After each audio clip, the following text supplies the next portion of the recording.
कामदेव का स्पर्श हो गया था। यही सोचते बस एक कमी बची है। नारद जी इशारा करते, प्रभु ये जो बगल में चरण दबा रही ये कौन है? भगवान ने कहा ये माया है। अच्छा, आज नारद जी वहां पर जाकर भी अपनी चरित्र को सुनाने लगे, जबकि बाबा भोलेनाथ ने मना किया था, उसके बावजूद भी सुना रहे हैं।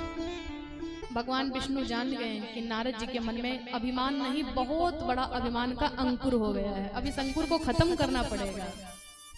और नारद जी जब भगवान के दर्शन करने के उपरांत में आज फिर से प्रस्थान करते हैं, तो भगवान ने नारद जी की अभिमान को दूर करने के लिए एक नगर बहुत सुंदर सा रचा है, और उस नगर का क्या नाम है? कौतकी नगर। भगवान ने अपनी माया से एक कौतकी नगर रचा है। और नारद जी जब जा रहे हैं तो नारद जी की नजर पड़ी कि एक बड़ा सुंदर सा नगर है, और उस नगर के लोग बड़े सुंदर हैं, गलियां बड़ी सुंदर हैं। तो सोचने लगे चलो थोड़ा सा यजमानी कर लेते हैं। पर वो नगर भगवान ने रचा है। मुनि कौतकी नगर ते ही गए वो, पुरवासी ने सब पूछत गए वो।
रामचंद्र भगवान की जय हो। उसी कौतकी नगर में नारद जी पहुंच गए, और नारद जी जब पहुंचे तो उस नगर में एक शीलनिध नाम के राजा थे।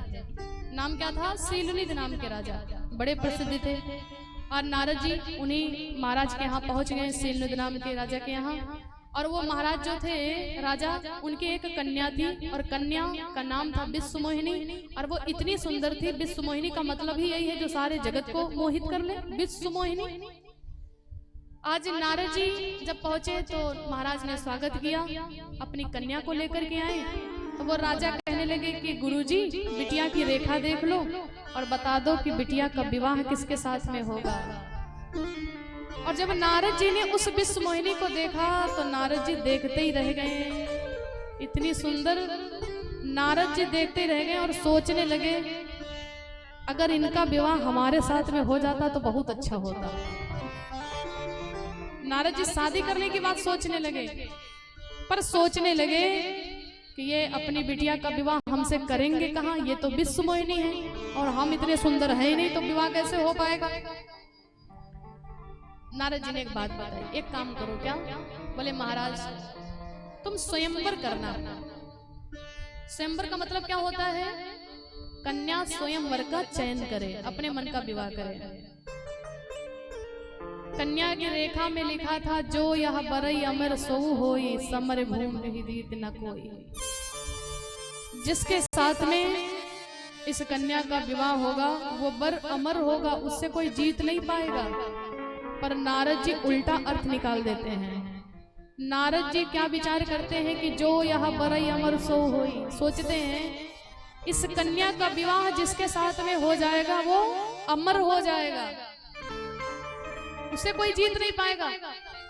तो नारद जी सोचते हैं एक काम करते हैं, लाओ हम ही शादी कर लेते हैं इनसे, तो विवाह कर लेंगे तो अमर भी हो जाएंगे, सब कुछ मिल जाएगा।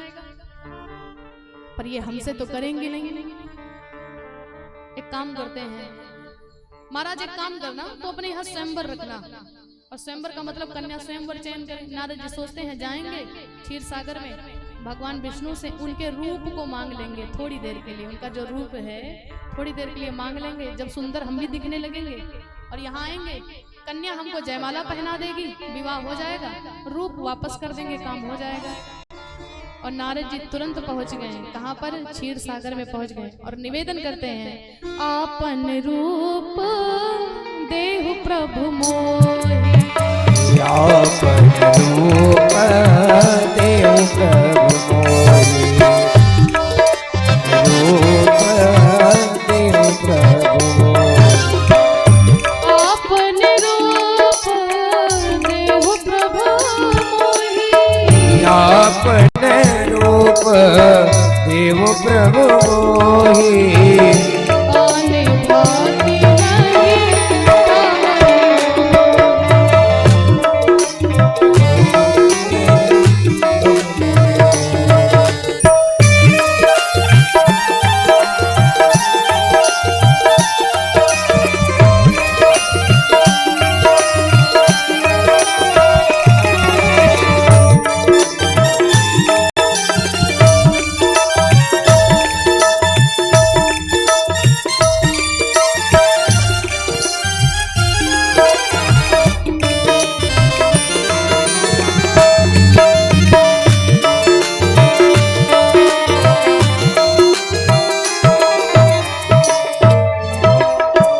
नहीं शंकर भगवान की जय। देवमुनि नारद जी आज भगवान क्षीर सागर में पहुंचे और भगवान विष्णु से कहते हैं, नारद जी प्रभु बहुत दीन हो करके प्रभु एक चीज दे दीजिए। भगवान ने कहा क्या चाहिए? हम तो देते हैं, जो भक्त जो मांगता सो पूरा करते हैं, क्या चाहिए कहिए। नारद जी कहते प्रभु अपना रूप दे दीजिए, जो आपका स्वरूप है ना वो रूप दे दीजिए। भगवान ने कहा कि रूप की क्या आवश्यकता पड़ गई तुमको? अरे भैया कोई धन मांगता, कोई पुत्र मांगता, कोई क्या मांगता है, तुम कहते रूप दे दो। भगवान क्या नहीं जानते, उनको तो पता है कि ये शादी करने के लिए रूप मांग रहे हैं, कि भगवान का रूप पाएंगे और वो लक्ष्मी हमको जयमाला पहना देंगे, विवाह हो जाएगा, रूप वापस कर देंगे। भगवान ने कहा रूप की क्या आवश्यकता पड़ गई? नारद जी को लगा कहीं ज्यादा तो नहीं बोल गए, और नारद जी ने बाद में एक बात कह दिया, क्या? जय विध होई नाथ हित मोरा, जय विधि होए नाथ हित मोरा, जय विध होई नाथ हित मोरा, जय विधि होए नाथ हित मोरा, करहु सुबेगी दास मैं करहु सुबेगी दास मैं तोरा, सुबेगी दास मैं तोरा। बोली शिव शंकर भगवान की जय। बाद में नारद जी ने कहा, हे नाथ आप मेरी बातों में मत पड़ना, जिस प्रकार से मेरा हित हो आप वही कीजिए, पर शीघ्र कीजिए, जल्दी कीजिए। नारद जी सोचते कहीं ऐसा ना हो कि बाद में अगर रूप भी दे तब तक तो जयमाला हो जाएगा वहां पे, तो क्या मतलब निकलेगा, जल्दी करिए। भगवान ने सोचा कि अब भक्त हैं हमारे और ये हमसे कह रहे हैं कि मेरे हित के अनुसार ही आप करना, मेरी बातों में मत लगना, जिस प्रकार से मेरा हित हो वही करना। तो भगवान सोचने लगे कि अगर हम सोचें तो नारद जी के हित के लिए सब कुछ तो ठीक है, पर पत्नी नहीं ठीक है। अगर रूप दे देंगे तो हो सकता कुछ गड़बड़ हो जाए। एक काम करते हैं, नारद जी ने भगवान के रूप को मांगा, पर नारद जी का मुख भगवान ने बंदर जैसा बना दिया। कैसा बना दिया? मरकट। मरकट माने बंदर होता है। भगवान ने नारद जी का मुख बंदर जैसा बना दिया, और जैसे नारद जी को लगा कि कुछ चेंज हुआ है कि तुरंत प्रणाम भी करना भूल गए, कि प्रणाम बाद में कर लेंगे, पहले जयमाला तो कर ले, नहीं पता चले वहां शादी हो जाए बाद में मतलब भी क्या निकलेगा। भगवान ने मरकट के समान मुंह बना दिया। नारद जी गए, आज विश्व मोहिनी सुंदर सा जयमाल लेकर के घूम रही है, हजारों की संख्या में राजकुमार हैं, कन्या ने किसी को जयमाला नहीं पहनाया। नारद जी बार बार परेशान हैं कि कहा हमका नहीं देख पाए, इसका इनकी नजर हमारे ऊपर नहीं पड़ी। नारद जी बार बार ऐसे ऐसे करके देखे, अच्छा एक बार तो देख ले, बहुत परेशान थे। अच्छा उस सभा में बाबा भोलेनाथ के कुछ गढ़ भी गए थे, जो शिव जी के गढ़ थे। तो बाबा भोलेनाथ के गढ़ जान गए कि नारद जी हैं और ये भगवान का रूप मांगने गए थे, तो भगवान ने इनका मुंह बंदर जैसा बना दिया है और परेशान देखो कितना शादी के लिए हैं, ऐसे ऐसे देख रहे हैं। उन गढ़ों को हंसी आ गई नारद जी के ऊपर और इशारा करके कहते इनको देखो नारद जी को। अब तेज नहीं बोले कि कहीं ऐसा ना हो श्राप दे दे, पर जानते तो सब थे। कहने लगे कि इनको देखो इनको। अब नारद जी समझ गए ये मेरे बारे में कह रहे। और बाबा के गढ़ों ने कहा एक बात कान में कि हम लोग इतने सुंदर हैं तो कन्या हमको जयमाला नहीं पहना रही है, और नारद जी बंदर जैसा मुंह लेकर के बैठे, इनको कहाँ पहना देगी। नारद जी ने जैसे सुना बंदर ये हमको कह रहे हैं, अब उनको तो पता नहीं था कि वाकई में बंदर जो बने बैठे हैं। नारद जी के क्रोध का ठिकाना नहीं रहा और तुरंत नारद जी ने श्राप दे दिया कि तुम लोगों ने मुझे बंदर कहा है, हम तुमको श्राप देते हैं कि तुम सब बंदर हो जाओगे। तुरंत नारद जी ने, जितने लोगों ने नारद जी को बंदर कहकर के उपहास किया था, हंसी उड़ाई थी, नारद जी ने श्राप दे दिया कि तुम बंदर हो जाओगे।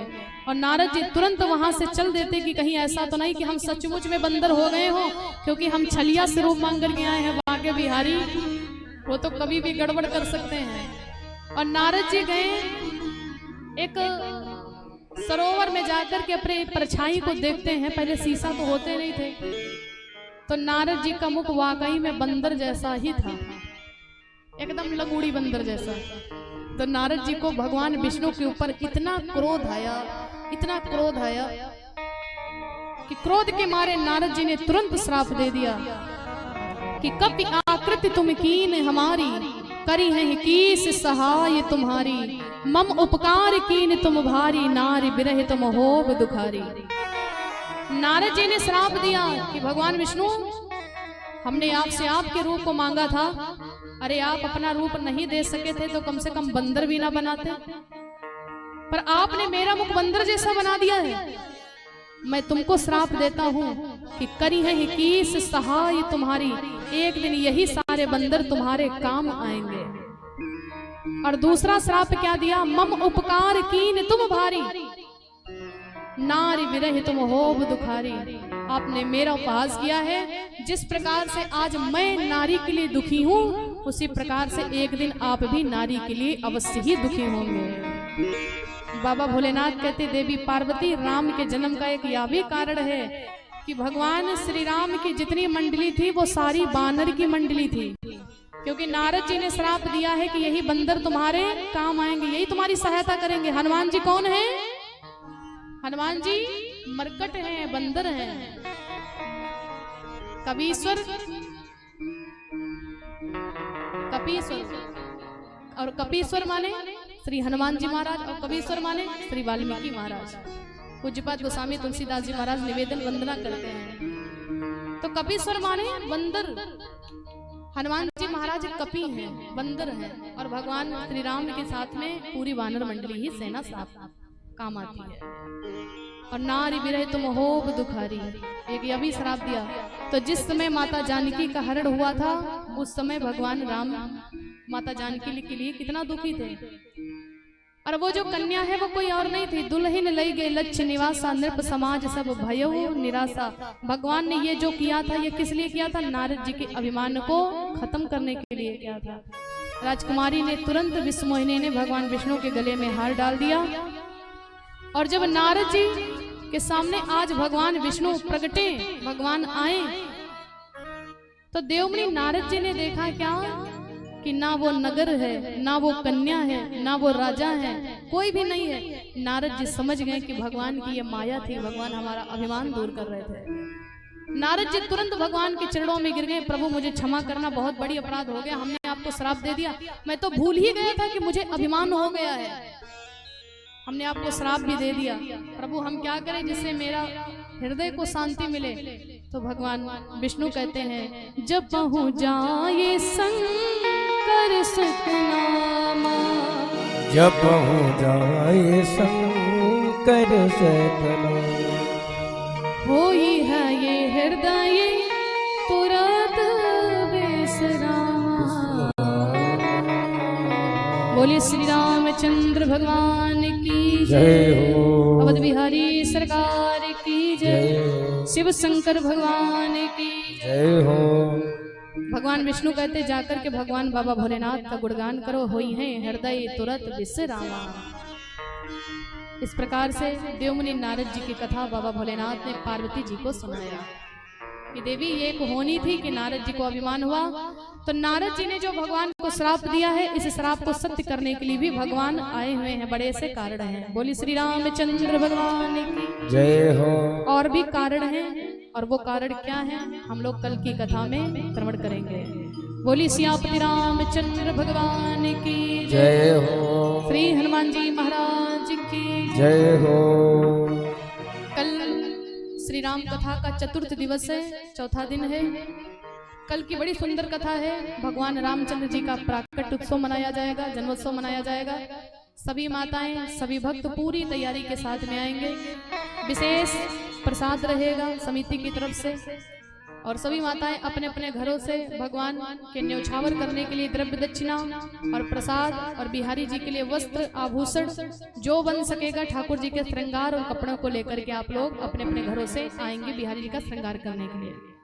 तो कल श्री राम कथा का चतुर्थ दिवस है, आप लोग अधिक से अधिक संख्या में पधारें। आइए एक सुंदर सा भजन, और जो भक्त भगवान की इस कथा रूपी गंगा में, इस कथा रूपी यज्ञ में जो दान करना चाहते हैं, आप मंच पर भी आ सकते हैं। एक एक करके आप लोग आएंगे और सुंदर सा एक भजन, उसके बाद में ठाकुर जी की मंगल में आरती होगी। बोली श्री रामचंद्र भगवान की जय। अवध बिहारी सरकार की जय हो। कूलर अभी चालू कर दीजिए, कूलर अभी चालू कर दीजिए।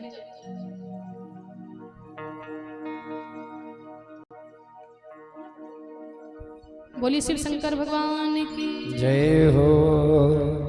एक बड़ा ही प्यारा भजन है, आइए हम लोग मिलकर के गाएंगे।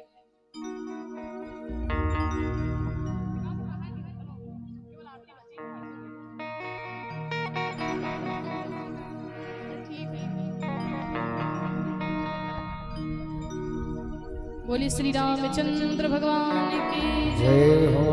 अवध बिहारी सरकार जय हो। आप लोग थोड़ा थोड़ा अपनी सुस्ती को भगाइए, तब तो भजन सुनाएंगे।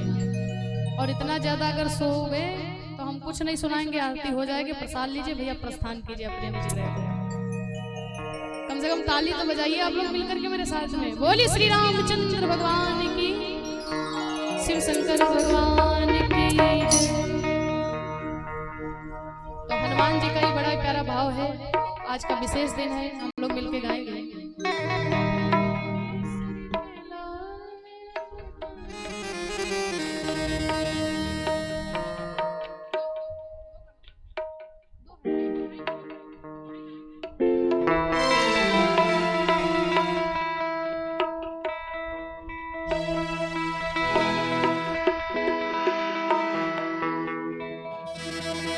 बोलिए हनुमान जी महाराज की जय।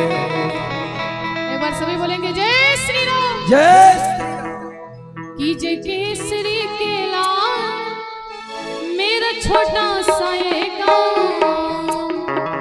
तो खड़े हो जाइए सभी लोग और मिलकर के हनुमान जी के लिए गाएंगे। बोली हनुमान जी महाराज की जय हो। की जय केसरी के लाल मेरा छोटा सा ये जय केसरी के लाल मेरा छोटा सा ये गाँव। मेरे राम जी से कह देना जय सिया राम। मेरे राम जी से कह देना जय सिया राम। मेरे राम जी से कह देना जय सिया राम। मेरी राम जी से कह देना जय सिया राम। मैं राम संग जपता तुम्हारा सदा नाम। झूमते हुए मैं राम संग जपता तुम्हारा सदा नाम। ओ मेरे राम जी से कह देना जय सिया राम। मेरी राम जी से कह देना जय सिया राम। सभी झूमते हुए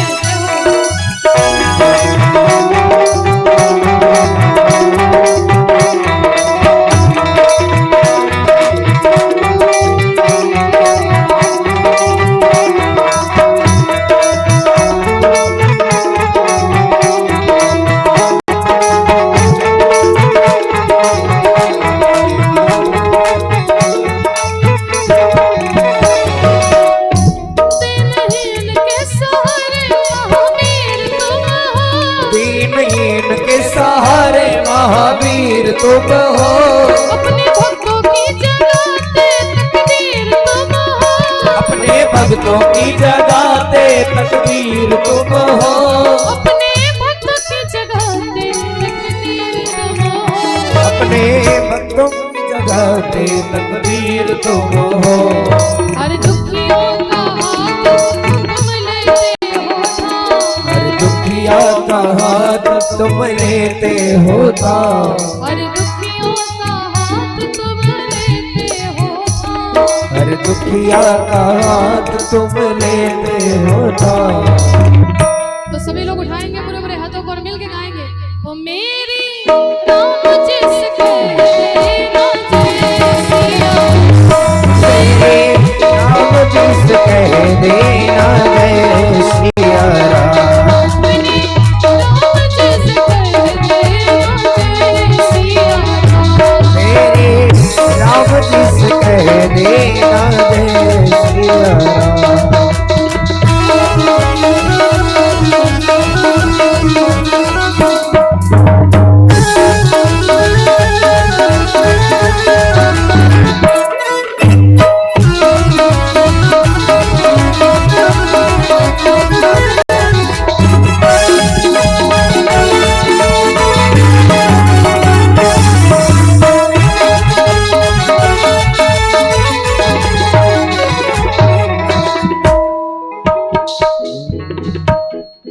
आइए आरती करने के लिए आ जाए। कूलर बंद कर दीजिए।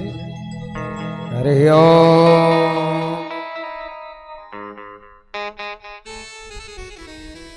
ओम भंगनमतये नमः।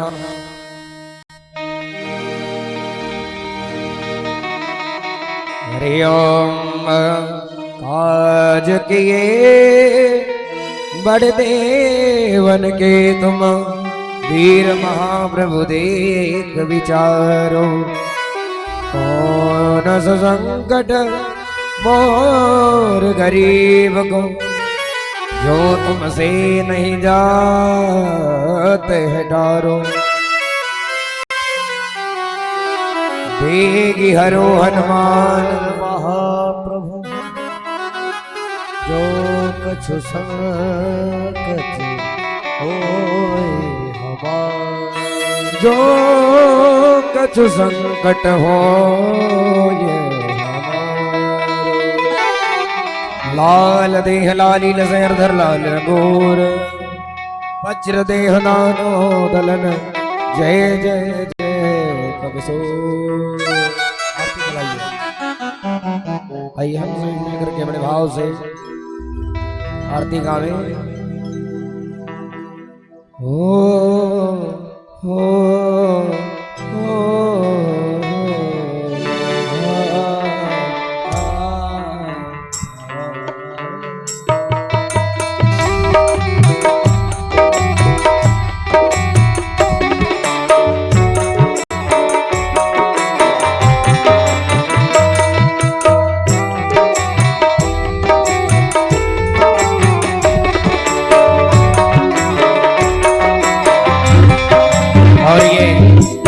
हमारे यजमान श्री के द्वारा समस्त कलाकार बंधुओं को अंगवस्त्र भेंट और व्यासपीठ से आशीर्वाद प्राप्त कर रहे हैं। मुख्य यजमान श्री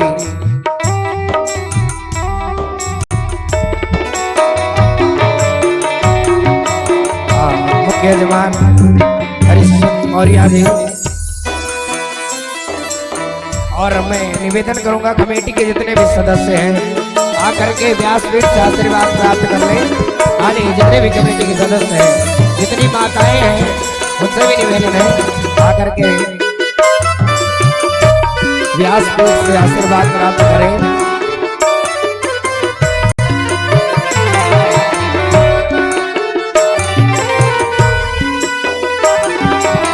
सब लोग आ जाइए, जितने भी कमेटी के सदस्य हैं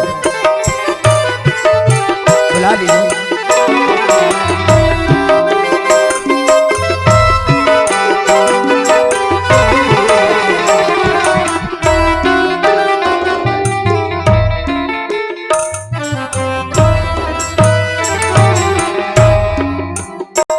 और शिवाकांत शर्मा जी,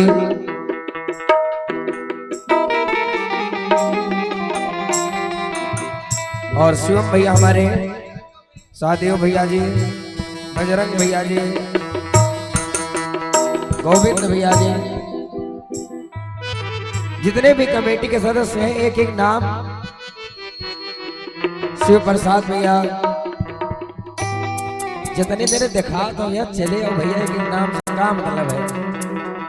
जितने भी कमेटी के सदस्य हैं बारी बारी से आ जाएं और व्यासपीठ से आशीर्वाद प्राप्त करें। हाँ, और लक्ष्मी नारायण मौर्य जी, आपसे भी निवेदन है मंच पर आवे, आशीर्वाद प्राप्त करें। कूलर चला दीजिए भैया।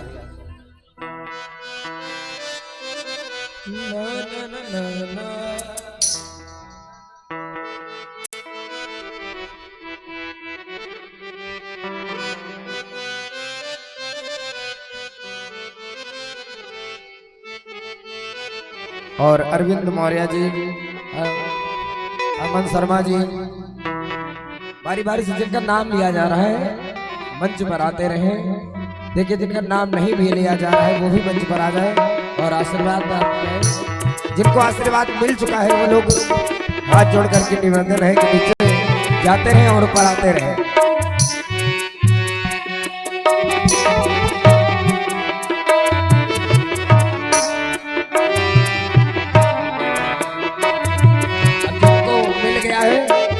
आप लोग नीचे आते के लिए चलिए, कल करा दीजिएगा बाकी, क्योंकि सब लोग खड़े हैं तो आते।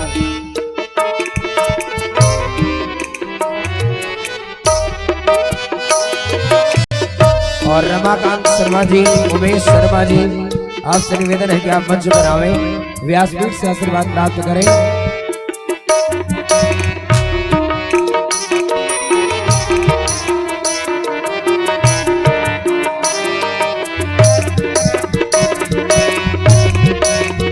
कल निवेदन है, जो लोग रह गए हैं वो लोग कल। हरि ओम, आइए नीचे आइए सब लोग। इदगो हविः प्रजानानां अस्तोदासवीरगुं सर्वगणक गुं सस्ताये आत्मसनि प्रजासनि पशुसन्य लोकसन्य भयसनि अग्नि प्रजां बहुलां मे करोद्वन्नं वयोरे तो सुधत्तः चंद्रमा मनसो जातः चक्षो सूर्यो वजायत स्रोताद् वायुश्च प्राणश्च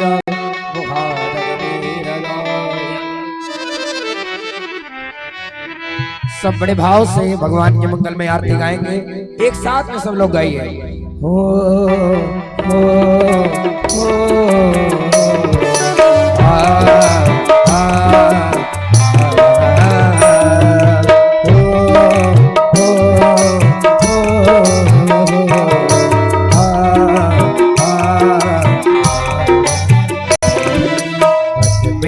बसा कर तेरी मूर्ति, मन में बसा कर तेरी मूर्ति, उतारूं मैं राघव तेरी आरती, में बसा कर तेरी मूर्ति, उतारूं तेरी आरती, ये उतारूं मैं राघव तेरी आरती, उतारो मेरा गो तेरी आरती, उतारो मेरा गो तेरी आरती, मैं बसा कर तेरी मूर्ति, उतारो मेरा गो तेरी आरती।